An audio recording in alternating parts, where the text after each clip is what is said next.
किसी ज़माने में राय डियाज नामी एक राजा जूनागढ़ पर राज करता था। उसी की एक बहन थी जो औलाद से महरूम थी। एक दिन उसने किसी फ़कीर से दरख्वास्त की, ए खुदा रसीदा बुज़ुर्ग, मेरे हक़ में ये दुआ करो कि मैं औलाद से महरूम न रहूं। फ़कीर ने दुआ करते हुए कहा, तेरी मुँह मांगी मुराद पूरी होगी। खुदा ने चाहा तो तेरी हाँ एक लड़का पैदा होगा, लेकिन वो डियाज का सर तन से जुदा करेगा। ये सुनते ही राजकुमारी की चीख निकल गई और बड़ी घबराहट में वो कहने लगी, ऐसे लड़के का क्या होगा जो मेरे भाई की जान का दुश्मन हो। फ़कीर ने कोई जवाब न दिया और चला गया। बात आई गई होगी, लेकिन पूरे 9 माह बाद राजकुमारी के हाँ लड़का पैदा हुआ। आज कुमारी को फ़कीर की बात याद आ गई और ये तय किया गया उस नौज़ायदा बच्चे को एक संदूक में बंद करके दरिया में डाल दिया जाए। उस ज़माने में करीबी के इलाके में राजा अनी राय की हुकूमत थी। उस इलाके के एक डोमनी और उसका शोहर दरिया पर पानी भरने आए तो उनकी नज़र बहते हुए संदूक पर पड़ी। डोम ने संदूक को निकाला और जब उसको खोलकर देखा तो खिले हुए गुलाब की तरह एक तरोताज़ा बच्चा हाथ आया। डोमनी और ड्रोम उसे बड़े चाव से घर लेकर आए, बड़े प्यार से उसकी परवरिश शुरू की और उसका नाम बीजल रखा। सिंधी में कहते हैं बीजल रखा और आबाई रस्म व रवाज के मुताबिक उसे गाना बजाना सिखाया। जो जवान होने के बाद बीजल भी दूसरे रिश्तेदारों के साथ इधर उधर जाता और गाने बजाने की तोफील कुछ न कुछ कमाता। एक दिन किसी जंगल में कोई सैलानी फ़कीर आया, हरन का शिकार किया, उसका कुछ गोश्त भूनकर खाया और बाकी मांदा गोश्त व पोस्त और आंतें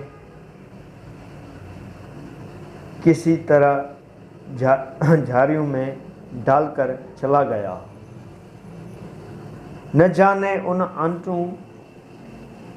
आंतों में क्या करामत छोड़ गया कि जैसे जैसे उनको जंगल की हवा लगी, उनमें से एक दिलकश नगमा पैदा होने लगा। उस नगमे को सुनकर आसपास के चरंद व परंद जमा होने लगे और उस शहर आफरे नगमे से उन पर एक अजीब सी मोहत तारी होने लगी। उसने इत्तेफाक से जंगल से गुजरते हुए बीजल ने भी ये आवाज़ सुनी। करीब आकर देखा तो उसकी हैरत की इंतहा न रही। बड़ी देखभाल के बाद ये मालूम हुआ कि ये नगमा हरन की आंतों से पैदा हो रहा है। बीजल ने उन आंतों को अपने घर ले आया, चंग पर चढ़ाया और गज़ल लेकर उसे बजाने बैठा तो वैसे ही नगमे उभरने लगे। उस नगमे के असर आफरीनी से बीजल ने जंगली परिंदों और हरणों वगैरह के पकड़ने का काम लिया। वो हर रोज़ जंगल में जाता, चंग और ऊंचे सरों में आलापता और जब उसके आसपास हरन और दूसरे परिंदे जमा हो जाते तो उनमें से चंद को पकड़ लेता और अपने घर वालों के गुजर के लिए आता। रफ्ता रफ्ता बिजल की शोहरत दूर दूर तक फैल गई। बिजल की पैदाश के दिन राजा अन्नी राय के यहाँ एक लड़की पैदा हुई थी। क्योंकि राजा अन्नी राय को 7 लड़कियां पहले ही सी थी, इसलिए उसने उस नौमौलूद बच्ची को संदूक में बंद करके दरिया में डाल दिया।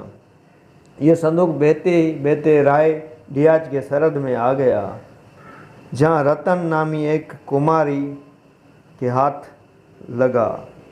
वो कुमारी औलाद से महरूम था।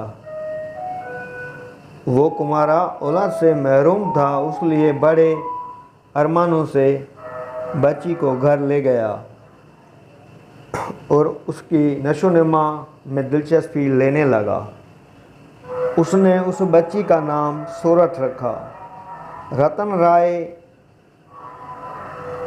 राय डियाज के राया में शामिल ज़रूर था, लेकिन फिर भी राजा अन्नी राय से उसकी नियाज़मंदाना तलक़ात थे। जब सोरठ जवान हुई और उसके हुस्न व जमाल का चेहरा राजा अन्नी राय ने सुना तो रतन राय से रिश्ते की ख्वाहिश ज़ाहिर की, जिसको उसने बखुशी मंजूर कर लिया और बड़ी धूमधाम से तैयारी करने लगा। राय डियाज को जब उस वाक़े की खबर मिली तो बेहद नाराज़ हुआ और फ़ौरन रतन राय को तलब किया और बुरी तरह डांट डपट कर ये हुक्म सुनाया कि सोरठ मेरे हवाले कर दिए। सोरठ बजाय राजा अन्नी राय के राय डियाज के हाथ लग गई। राजा अन्नी राय जब ये सुना तो आग भगोला हो गया। चनाचा राय डियाज से जंग करने के लिए एक बड़ा लश्कर तैयार कराया और जूनागढ़ की तरफ रवाना किया। करीब करीब महीने तक जूनागढ़ का मासरा के रहा, लेकिन दाल न गल सकी। आखिर अपने वतन लौट आया और इंतकामा एक बड़े तश्त में बेबहा माल व गोहर रखकर तमाम शहर में उस तश्त को फहराया। साथ ही ये ऐलान भी किया कि जो कोई राय डियाज का सर आकर मेरे सामने पेश करेगा उसको न सिर्फ तश्त अता किया जाएगा बल्कि उसके अलावा भी जो इनाम चाहेगा बतौर ख़ास अता किया जाएगा। बिजल की बीवी ने जब यह ऐलान सुना तो फूली ने समाई ज़रो व जवाहर से भरतश्त ये कहा कि हासिल कर लिया। मेरा शोहर ये फ़र्ज़ अंजाम देगा और बहुत जल्द राजा की मुराद पूरी हो जाएगी। जब बिजल घर आया और उससे ये सब कुछ मालूम हुआ तो वो बेहद नाराज़ हुआ। कहने लगा, मुसीबत की मारे तूने ये क्या किया? अगर मैं कौल पर पूरा नहीं उतरा तो राजा हमें किसी को ज़िंदा नहीं छोड़ेगा। आखिर कई दिन के सोच व विचार के बाद अपने साथ को बना संवार कर जूनागढ़ की तरफ रवाना हुआ। जूनागढ़ पहुंचने के बाद एक शाम को वो किले के नज़दीक पहुंचा और सारी रात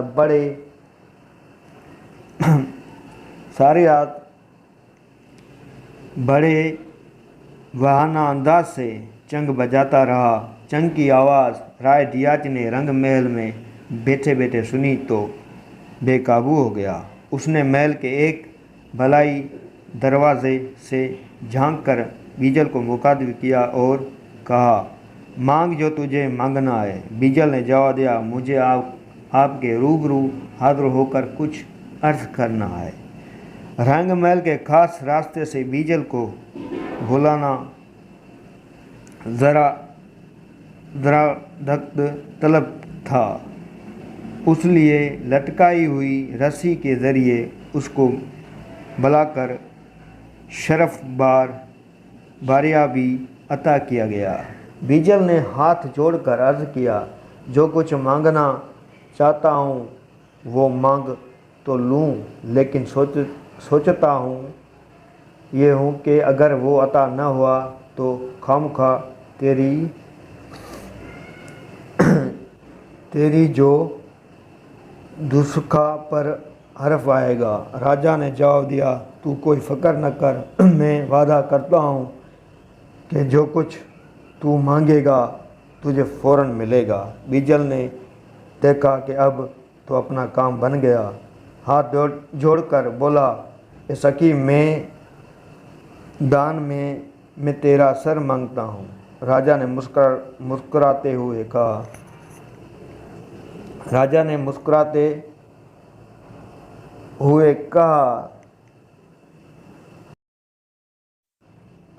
तूने मांगा भी तो मेरा सर मांगा।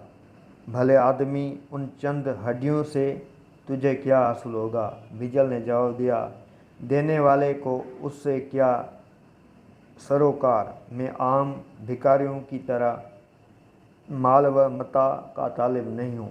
तेरे सर के अलावा मुझे कुछ नहीं चाहिए।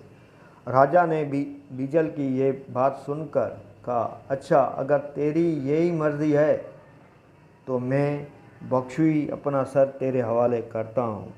रंगमहल में एक अजनबी आवाज़ें सुनकर सूरठ राय रियाज की बहन और माँ वगैरह सब जमा हो गई, और जब उन्हें बीजल की उस अजीब व गरीब तलब का इल्म हुआ तो सब ने उसे बड़ी मंत समाजत की, लेकिन वो किसी उन्वान और किसी बात पर तैयार न हुआ। कोल के धनी राजा ने बीजल को अपना सर दे दिया।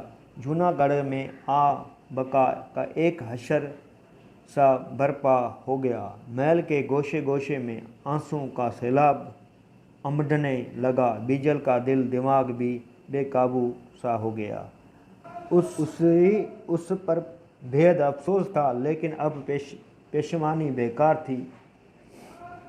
कहते ही कि जब बीजल राय डियाज का सर लेकर राजा अन्नी राय के पास पहुंचा तो उसने कहर आलूद निगाहों से उसकी तरफ देखकर कहा, ए बीजल, तूने ऐसे सखी को ना बख्शा तो मेरे साथ क्या अच्छा सलूक करेगा।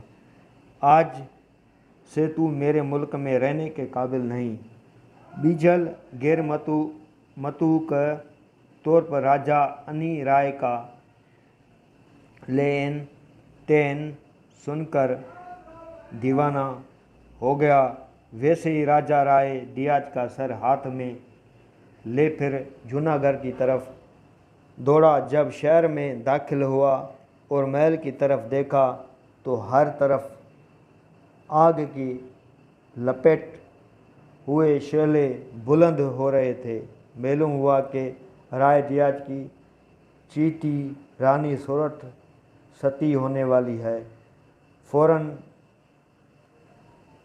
फौरन ही वलाना अंदाज में आग की तरफ तेज़ी से बढ़ने लगा और बगैर किसी पस व पेश के देखते धमकते और लपकते हुए शोलों में कूदकर अपनी जान भी दे दी।